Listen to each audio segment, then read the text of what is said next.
Dave, as you mentioned, the catching being a bit of a focus the first two games. Can you take us inside the sort of huddle at the drinks after they got off to a fast start, and then how you saw the sort of, energy change after you took those two good catches out on the fence?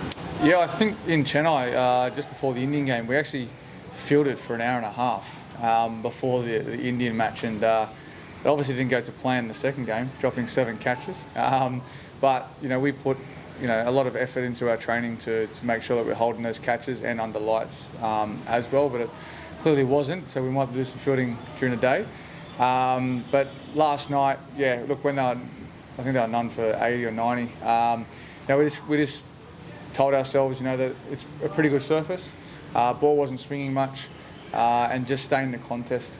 Given that the boundaries were quite large as well, where in Sri Lanka the boundaries aren't too big, so we know that they're going to use the pace. And we were able to squeeze through the middle. I think Maxi bowled extremely well. Zams came on and I think probably in his third or fourth over struck. So, from there we were able to squeeze.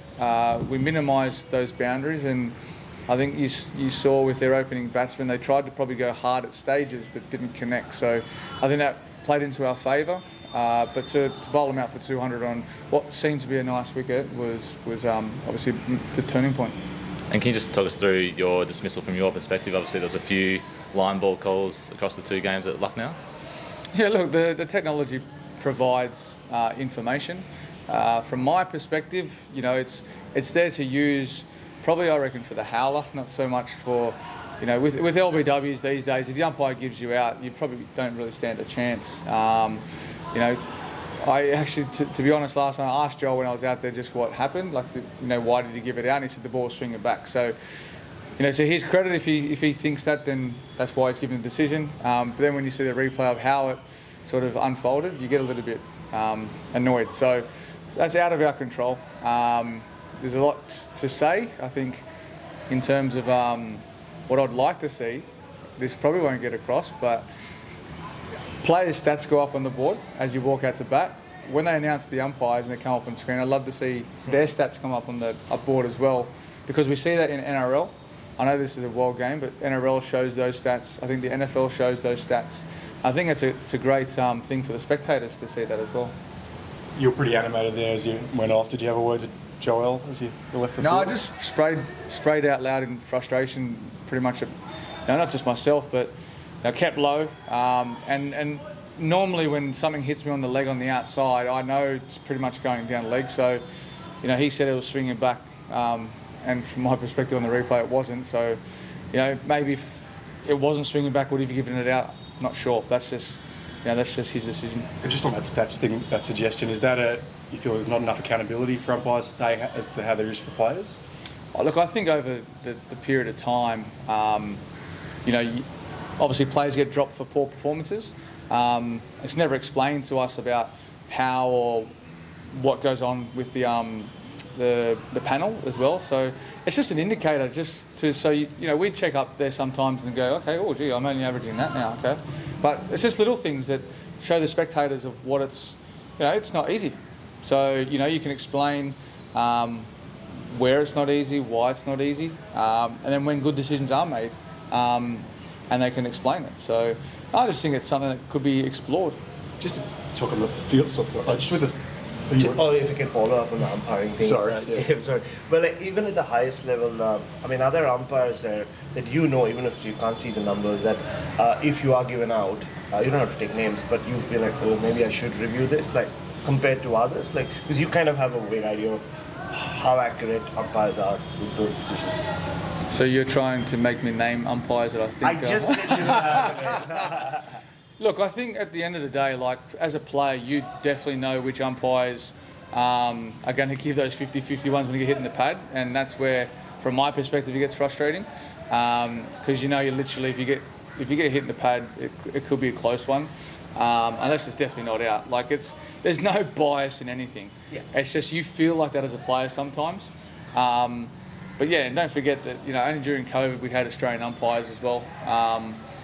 And I actually thought it was very, very good. But then when you get on the other side of it and you speak to the umpires, you can understand sometimes why they don't want to do it. So, but yeah, no, look, it is what it is. And yeah, there's only, how many is there? 10 on the panel or 12? I don't know how many there is, but yeah, sort of accept it. And so on the LBWs, would you like to see the umpires call sort of that margin of error lengthened or removed completely, or something different altogether?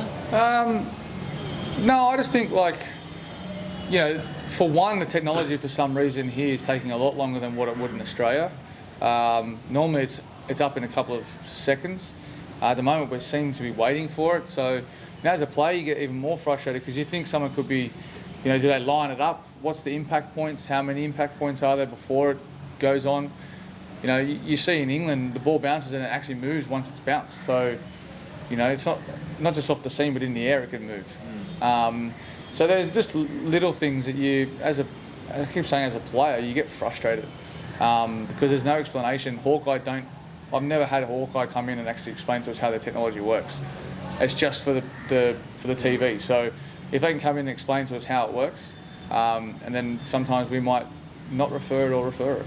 Do you feel you get the explanation from the umpires as players, you know, why a decision's made a certain way? Like we saw the Stoinis one the other night, where the glove appeared to be off the bat handle. You know, we didn't get an explanation from the ICC. I'm not sure if you guys did, but do you feel like generally you get an explanation when you question a decision? I think if you ask the umpire himself, you can't really go there and go into the umpire's room. But yeah, there has to be some accountability. And at the end of the day, if you get a decision wrong, just accept it and apologise. Like players aren't going to bite your head off. The umpires aren't going to bite your head off if you ask them the question. They're generally pretty honest. You know, you see it in the NRL with the bunkers. Sometimes they get absolute stinkers, and then, you know, some umpires don't umpire the next game. So we don't know what goes on in their system. We just got to play the game and let that play out how they do it. Just to return to the fielding, how much satisfaction do you get from still, you know, you're almost 37 to still be able to do what you do in the outfield like you did yesterday and really did turn the game? Oh, for me, I pride myself on my fitness. So, you know, I keep taking the mickey out of a lot of the guys here. I'm almost 37, running around like a little bulldog in the outfield. But at the end of the day, it comes down to attitude, and that's what fielding is. It's all about attitude. You get 10 pieces of laundry, dive around, throw yourself around, and try and take those match-winning catches that can turn the game. You know, there's a lot of like sort of catches that go in the air, and you know you see people half commit. I'd rather commit to that and it go for 4. Whether I'm trying to take a catch or save a boundary. So, yeah, for me, it's a non-negotiable. It's an attitude thing, and I enjoy it.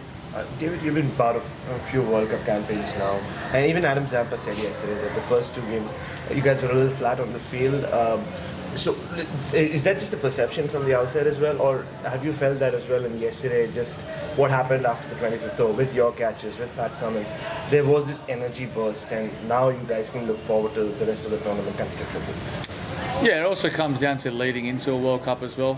We flew all the way to Africa, then came to India to play 3 one-day games as well, then 2 warm-up games, and then you're into it, and then you're up against India and South Africa, who are 2 teams you just played. So, you know, it's almost in the back of your mind. Momentum goes into the tournament, so we lost against both those teams. So they're questions that you don't doubt yourself, but then you go on the field and it's a massive thing when it comes to momentum. So, you know, we probably lacked a little bit of presence, sure, in the field.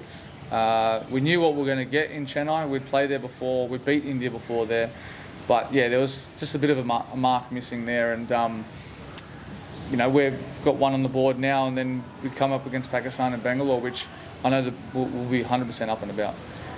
A bit of a secondary consideration, but there's this race to replace you in the Test team. Have you been following what's been going on back in the Shield back home, and what have you made of Matt Renshaw and Cameron Bancroft and their performances pushing for selection? No, I don't take note of what's happening back at home, besides speaking to my family. But I overheard Marnus talking about them yesterday. Well, when I say them, Queensland. And it's a bit like watching paint dry, I think, with the Queensland strike rate at the moment. Hey, Michael Nesta could replace me as well. He's scoring runs at the moment. But look, I've always spoken highly of Matt Renshaw. He came in, he played really, really well, scored 100 early doors, went back and worked on his game, worked on his footwork. Initially, his front foot was going across himself and was sort of blocking himself off at the international level, which is something you can't do, similar to what Cameron Bancroft was doing as well early doors. and looks like they're playing really good cricket. Marcus Harris is quite clearly the one who's on the radar next. I think he just played his first game back the other day. So, look, it's going to be interesting to see who they do go with. But you've got 2 or 3 guys there. You've got Streety as well, who can take the paint off the leather for the number 3 and 4. That's what they're looking for. So, yeah, you got some good talent there coming through. About opening the batting, David, more in one-day cricket. I mean, you had many openers over during your career. You had Aaron Finch for a long time. How long does it generally take for you to just adjust to a new opening partner, especially when you have someone like Mitchell Marsh who's kind of playing the role that you used to, largely in that Aaron Finch in your partnership? I think it doesn't take long if you've got a plan in place. Like, so opening with Heady and then having Mitch at 3, that's your different dynamic in the actual setup of your game plan, right? So me and Mitch, and then you got Steve and Marnus coming in. Your game plan's still the same, but then we talk about momentum shift as well. So we know what Steve and Marnus do for the team, which is awesome. When you have myself and Heady, and then Mitch can come in and still keep going as well, that's a different dynamic to our team. So we've got 2 great strengths. So it's not so much about your opening partner, it's just more about, how do you rotate. It's funny because with Mitch, we rotate quite a lot. With Heady, we just stand there and deliver because that's what we do. Like, we try and change the momentum. So I think when you're looking at that, that's probably the main difference. But yeah, it's exciting actually when you're going out there in a one-day game and trying to take the first 10 on like it's 2020. You just don't know what to do when you get outside 10. It's like, 40 overs to go. You feel like you can get 200 every game, but yeah, it doesn't happen that way. Just about your batting as well, David. Do you think that just in the last couple of months, you back to where you were at your peak in terms of 6 hitting? It felt like you weren't hitting a few like 6s as you used to, briefly, but it seems like you've got it back now. It's called having more onus on your your batting, pretty much. Like, I can go out there and try and hit a 6 every ball if I want, but it's not what the team needs. For me, it's about trying to bat 35 to 40 overs, do my job well at a good strike rate. I think, strike rate of over 95 in my ODI career is pretty good. The game has changed since I started.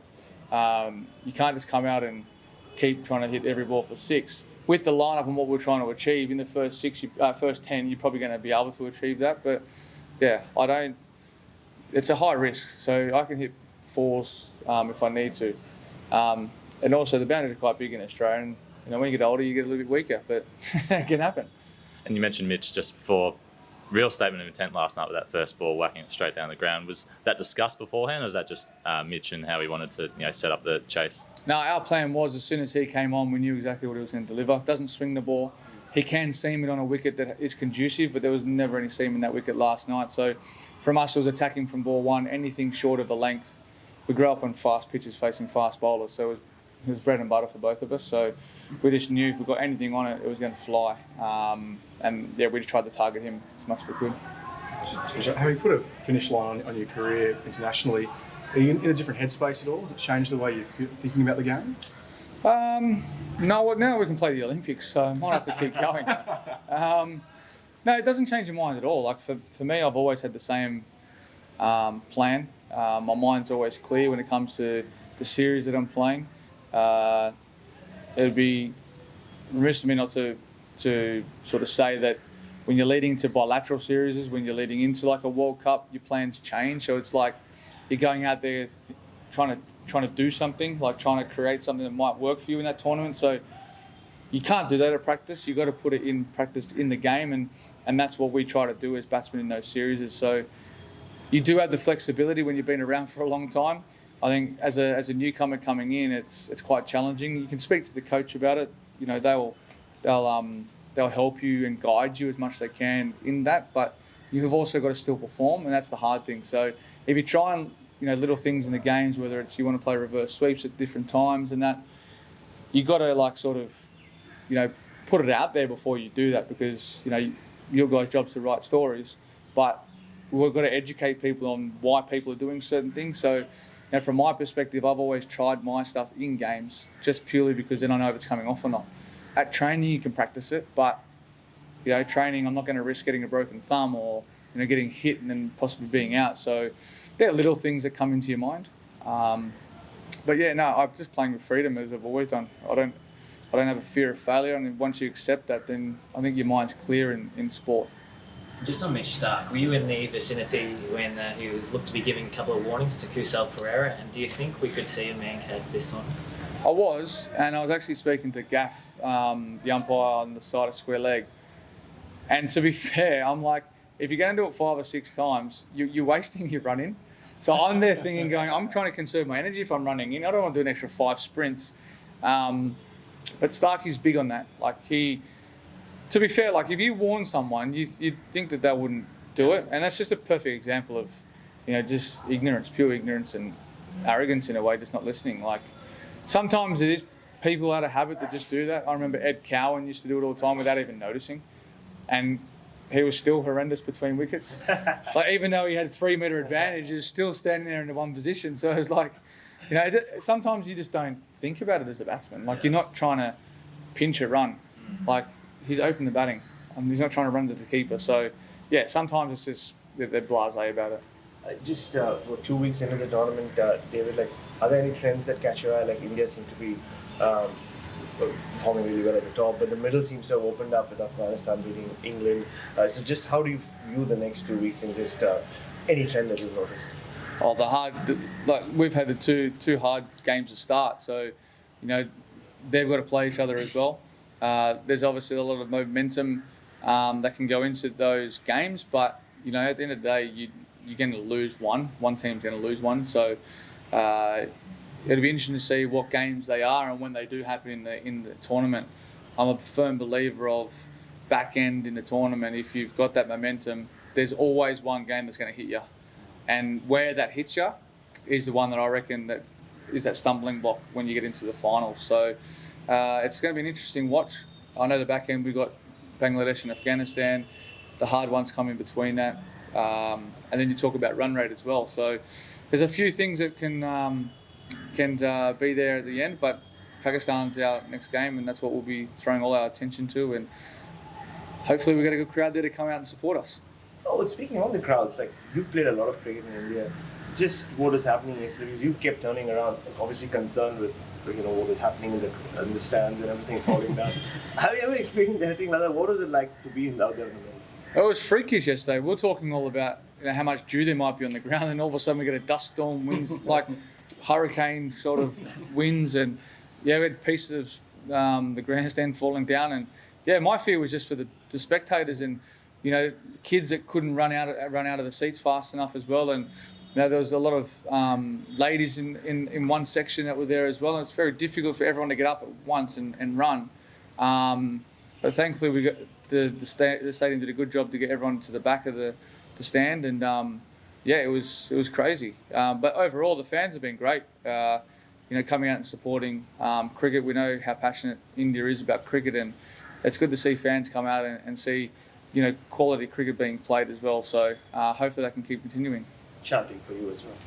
Indian chants. They're always chanting for me. On AM, on DAB, via the talkSPORT app and on your smart speaker. talkSPORT.